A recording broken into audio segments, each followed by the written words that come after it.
हाँ, तो अभी हम ऋषिकेश कुमार जी के पास हैं और हम जानना चाहेंगे, काफ़ी समय से इन्होंने शिक्षा से दूरी बना ली थी। अभी वर्तमान समय में ये एलएलबी कर रहे हैं, तो कैसा अनुभव हो रहा है ऋषिकेश जी? आप बताएँ? देखिए लाल बाबू जी, पहले तो मैं एक बात क्लियर कर दूँ कि पढ़ाई लिखाई का उम्र से कोई लेना देना नहीं है। जब भी इंसान को मन करे पढ़ने का तो पढ़ाई स्टार्ट कर देना चाहिए। हाँ, ये बात सही है और आपने बहुत सही सवाल किया है। मैं जो लास्ट एग्ज़ाम दिया था 2013 में दिया था, जब मैं ग्रेजुएशन फाइनल मेरी हुई थी।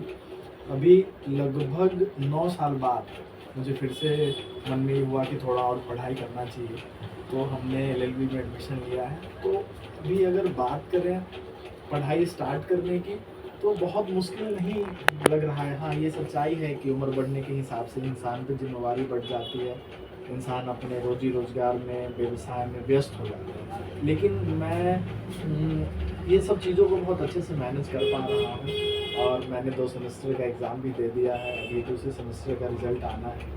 तो अच्छा अनुभव है और मुझे ऐसा लगता है मैं फिर से 18 साल, 19 साल और 20 साल का हूँ। मतलब ऋषिकेश जी को अनुभव हो रहा है कि पुरानी एज में बचपन में वापस लौट आए हैं।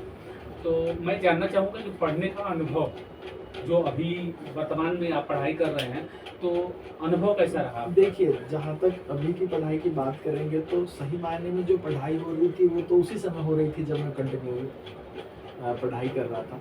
अभी तो बस ये समझिए कि जो अभी जो ज़िंदगी में पिछले 10-12 साल में पढ़ाई छोड़ने के बाद जो हमने दुनियादारी देखा है, समझा है, तो किताब थोड़ा-सा पढ़ के ना जो दुनियादारी चीज़ें हैं वो ज़्यादा यूज़ में आ रही हैं। अच्छा, अच्छा। जबकि मुझे ऐसा लगता था कि पहले कोई अगर कोई सब्जेक्ट पढ़ना है, कुछ एग्ज़ाम है, जब मैं 18 साल, 19 साल, 20 साल का हुआ करता था, तो एक ना मनोवैज्ञानिक दबाव होता था कि बहुत पढ़ना है, बहुत पढ़ना है।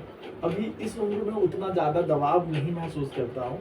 हाँ, लेकिन लगता है एक बार ट्रैक टूट गया है तो भैया फिर से देना है, कहीं फेल ना हो जाए, कहीं प्रमोटेड नहीं हो जाए, इस बात का दबाव रहता है। लेकिन बस खूब एन्जॉय करते हैं। हाँ, सबसे ज़्यादा महत्वपूर्ण ये है कि जब मैं अपने काम से, अपने व्यवसाय से पूरे 1 महीने के लिए, 25 दिन के लिए, 20 दिन के लिए जब घर से दूर होता हूँ, तो वो जो काल होता है, वो जो समय होता है, वो बहुत ही ज़बरदस्त होता है, लाजवाब होता है। वहाँ पे सुबह के नाश्ते का टेंशन होता है, दोपहर के खाने का टेंशन होता है, फिर वो मैनेज करना होता है। सब कुछ वहाँ कोई होता नहीं है, ऐसा लगता है जैसे मैं कहीं दूर चला गया हूँ पढ़ने। तो अच्छा लगता है और 100 की एक बात मैं आपको बताऊँ तो ऐसा लगता है ना जैसे ज़िंदगी हैंग हो रही है, दिमाग हैंग हो रहा है और कोई ना आके रीसेट कर दिया हो।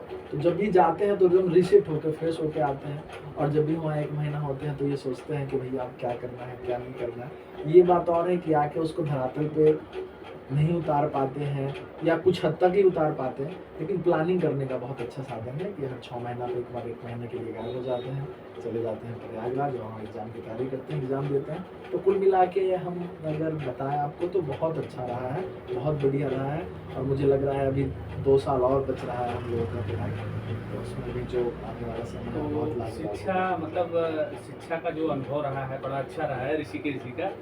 तो समाज को क्या संदेश देना चाहेंगे इसको? समाज को जहाँ तक संदेश समाज देने या की बच्चों बात को है, हमारे?